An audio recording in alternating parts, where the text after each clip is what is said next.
ప్రభునందు మా ప్రియమైన సహోదరులారా, మార్చి 24వ తారీఖున దైవమర్మములను పుస్తకంలో నుండి ఆదికాండము 18వ అధ్యాయము 17వ వచనం. నేను చేయబోవు కార్యము అబ్రహామునకు దాచెదనా. యేసు ప్రభు 5వసారి బేతనియను దర్శించుట మార్కు 11:11లో కలదు. యెరూషలేము దేవాలయము యొక్క పరిస్థితిని చూసిన తర్వాత తిరిగి మన ప్రభువు బేతనీకు వచ్చెను.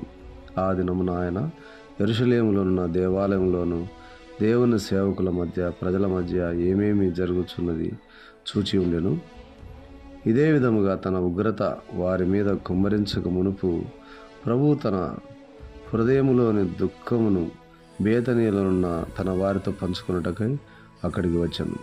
సొదొమ గొమొర్రాలను నాశనం చేయకముందు కూడా దేవుడు ఆ సంగతిని అబ్రహాముతో పంచుకొనెను. యెరూషలేములోని దేవాలయమును ప్రభు కనులారా చూచి అది దొంగల గుహగా మార్చబడినదని బహిరంగముగా చెప్పాను. మార్క్స్ వార్త 11వ అధ్యాయము 17వ వచనం. మనం కూడా ఆత్మీయముగా ఎదిగినప్పుడు ఆయనకు గల అనేక భారములను మనతో పంచుకొనను.